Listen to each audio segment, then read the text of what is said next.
Hello everyone and welcome to another video on the channel. Today we're back on Need for Speed Payback with the 350Z that we got a couple of days ago. So if you guys are new to the channel and you haven't actually seen that video, I ended up making a video on this car. I think it's still available at this moment as I'm making this video. So as you're watching this video on its release, if you're watching this a little bit later on, then it may not be there. But if you're watching this video as it's been released at this date and time, this car should still be available to get. So this is Rachel's 350Z in race spec. If you guys want to go ahead and get this thing, I'll leave a link to the video where I showed you guys the location of it down in the description box below. You guys can check it out. It's a very quick video. It literally just shows you the location and then I just get away with the car from the cops and that's pretty much it. So this is it. This is Rachel's 350Z, 350Z, however you want to pronounce it.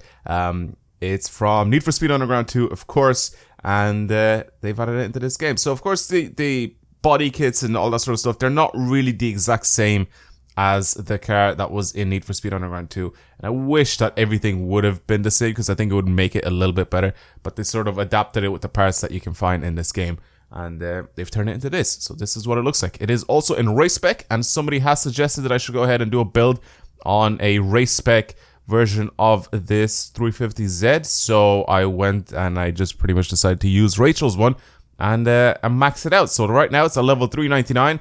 And I'll show you guys the parts for it. Also, this person has said, well, another person actually said that I should go ahead and max it out with only Outlaw parts. So, full Outlaw all the way around. This took me around half an hour or so because I had to let the shop reset a few times. And then also, I had to go ahead and pretty much get rid of a few of my cars so I can get a lot of speed cards to be able to get full Outlaw parts. So, this is why I don't do fully maxed out all matching speed cards for every single one of my builds. It takes incredibly long and I have to waste so much, or it's not, I was about to say time, but it's not really time that I'm wasting because I usually have to prep these videos anyway by obviously getting money, getting speed cards, all that sort of stuff for every single video, which people don't understand. I don't just randomly and magically make more speed cards appear in my inventory. I actually have to go off camera, pretty much delete a bunch of my cars, do a lot of races to get these speed cards back and do all that sort of stuff. And people don't understand that. I don't just have an unlimited supply of them. I have to actually do, I have to play the game to be able to get these things back. So, they don't understand that I can't just do and max out every single car I build on the channel because it's going to take incredibly long. And I just won't have the time to do it. So when I do build my cars, I don't usually have to fully maxed out like this. And even this isn't fully maxed out. There's still so many, like there's 3 speed cards. Let's do 4. There's 4 speed cards here, including the exhaust one, that I feel like I could get better parts. I feel like I could definitely get better parts. I could get NOS for at least 3 of those, and my NOS capacity and power would go up to 10.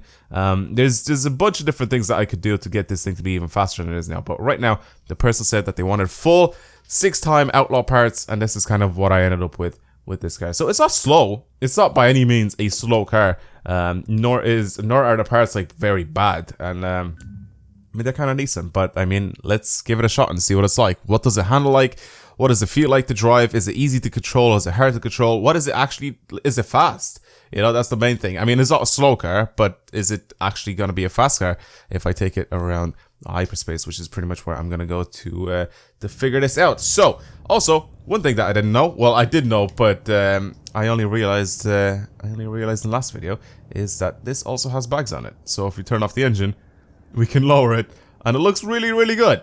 It looks really, really good lowered. I mean, obviously, this wasn't a thing back in Need for Speed Underground 2 where you could have, I mean, you did have hydraulics back in Underground 2, but you definitely didn't have bags where you could lower this thing the way it does now. So that is kind of cool. So I think we're going to go ahead and drive this thing now. So hyperspace circuit, let's see if it's any good. Now acceleration with no NOS, it's quite decent actually. I thought it would be a little bit slower because the 0 to 60 time and all that stuff is not really that fast on this thing, but without NOS, it's fairly quick.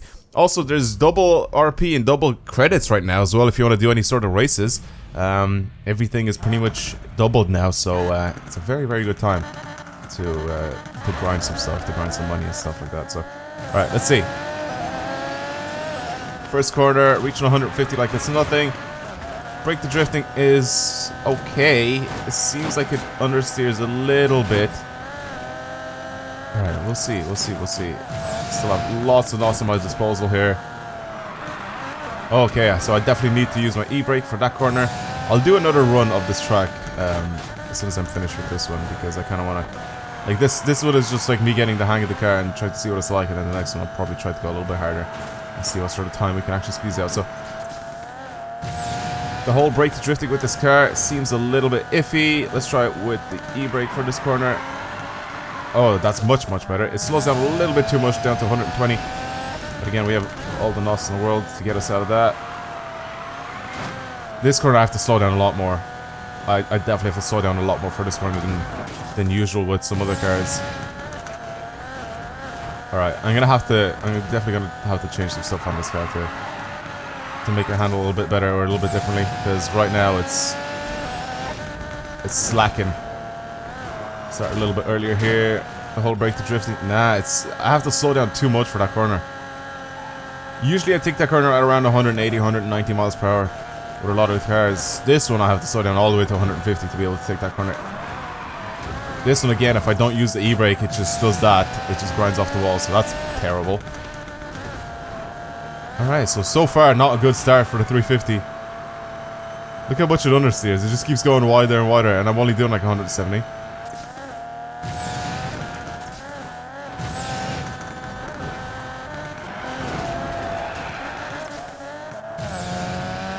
Alright, well that's the run done. I got a 154, which is very bad. Well, it's fairly bad. Let's just put it that way. It's fairly bad. It's not the best of times at all. Alright, so now that I know what the deal is with this thing, let's go ahead and make this thing a lot slower by putting this card on. I'm joking. I'm not doing that. So, with the live tuning, I'm gonna go ahead and increase my steering sensitivity a little bit. About that much. Downforce, I'll put a little bit of extra downforce as well. I want to see if that helps my grip a little bit more. Obviously, it's a little bit weird in this game because downforce doesn't really help my tires. I don't know how to explain it. It helps me to control the car in corners a little bit better, but it's not like adding downforce will make my tires more grippier. I don't know how to explain it actually. So I'll just leave it that way. More downforce means I can take corners even faster. There you go. Even though I still have to brake the drift to do it.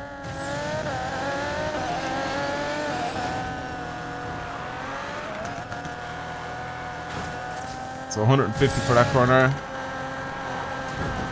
It just still goes wide. It still goes very wide.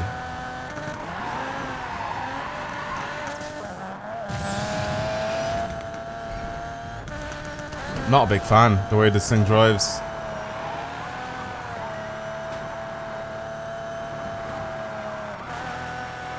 It's slow. Yeah, it's not that great. It's definitely not great at all. Did I expect this thing to be insane? Not really, because nobody's really talked about this car being used. You know, usually some people are saying that the car that they built, this BMW or this VW Golf that's front wheel drive, that's so good at racing. You usually check it out and it's okay. But it's not like insane like the way they make it out to be, like, oh, I can take out Koenigseggs with this thing. It's like, yeah, I highly doubt it, mate, but nobody's really said anything about this car. I've never seen anybody pretty much praise this car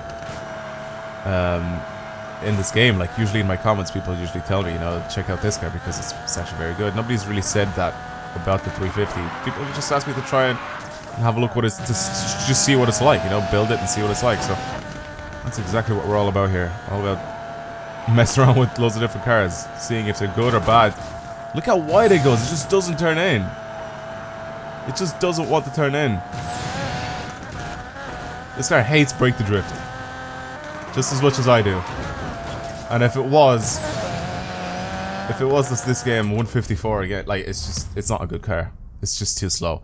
It's too slow at accelerating, first of all. I feel like with 1,000 horsepower and with the top speed of 230 miles per hour, this thing should be able to reach that by the time I get to, like, this drop right here where the start/finish line is.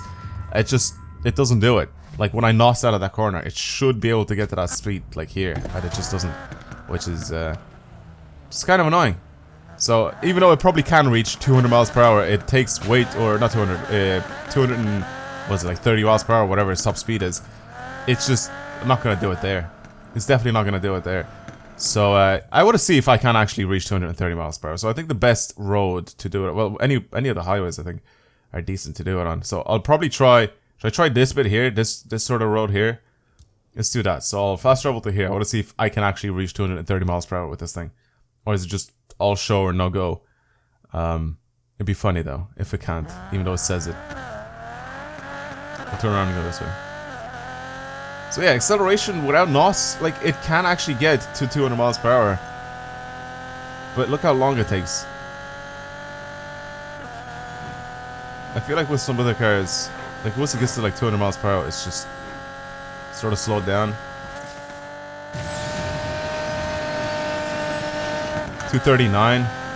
So it can do 239 miles per hour, but like, whenever I'm actually racing and it's not like on a highway where it's like basically just a straight piece of road, if I'm turning and try to accelerate out of a corner, it's just not as good and not as fast as some other cars.